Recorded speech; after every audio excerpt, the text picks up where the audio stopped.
अगर हम किसी कार्य को पूरा करने का निश्चय लेते हैं तो अवश्य ही वह पूरा होता है। तो ऐसा ही एक संकल्प बाबा साहब ने 23 सितंबर 1917 को बड़ौदा में लिया था। उन्होंने जब ये संकल्प लिया था तो हमारे समाज के पिछड़े, आदिवासी, ओबीसी और महिलाओं के समुद्धार के लिए संकल्प लिया।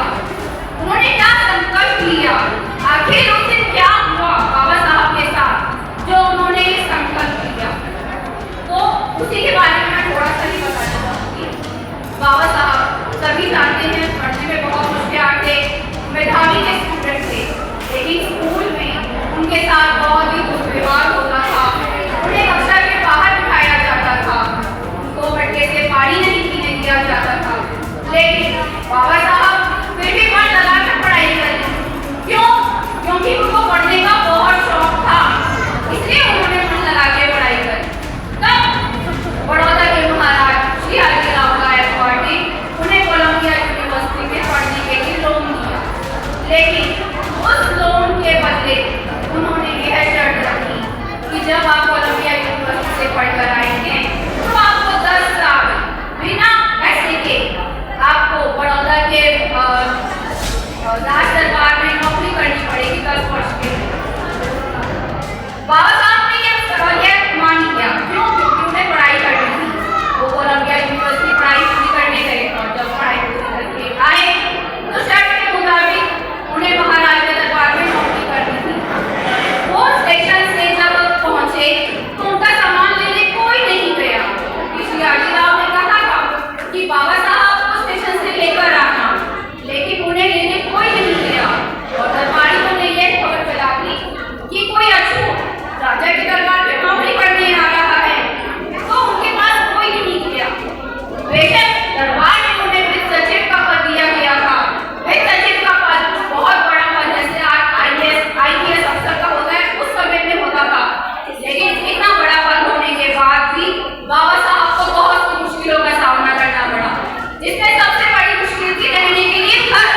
आज हम सबके पास घर है, लेकिन उस समय में जब बाबा साहब को इतनी बड़ी यूनिवर्सिटी से पढ़ाई पूरी करके आए थे तब भी उन्हें रहने के लिए घर नहीं मिला था। बहुत संघर्ष करना पड़ा उन्हें घर ढूंढने के लिए, क्योंकि जहाँ कहीं भी रह जाते थे सब उनसे उनकी जाति पूछते थे और वह महार जाति से आते थे और महार जाति एक अछूत जाति थी।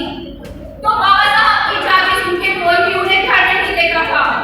फिर बहुत रात हो चुकी थी, आखिर बाबा साहब को झूठ का सहारा नहीं लेना पड़ा। तब एक पार्टी धर्मशाला में उस पार्टी से बाबा साहब ने झूठ बोलकर कि मैं हिंदू हूँ, मुझे रहने के लिए कमरा दे दीजिए।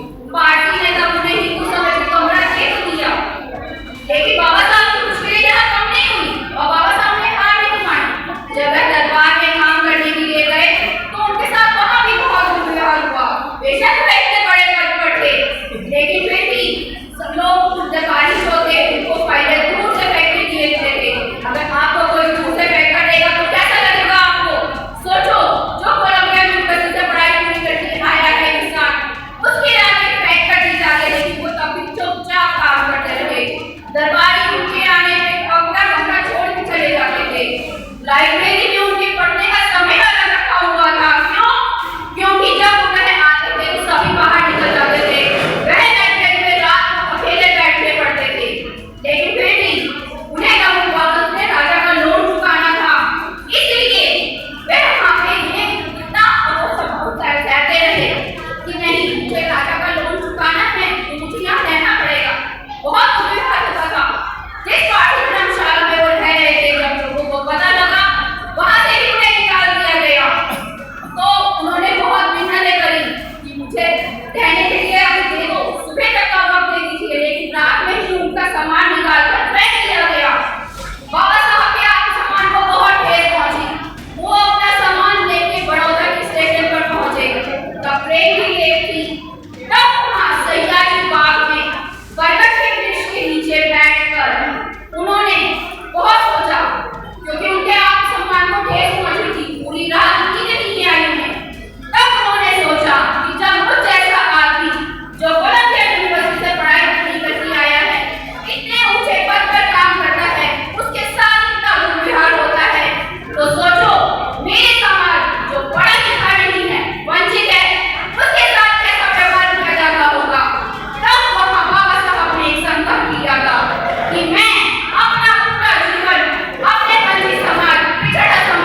विदेशियों द्वारा दिया जाता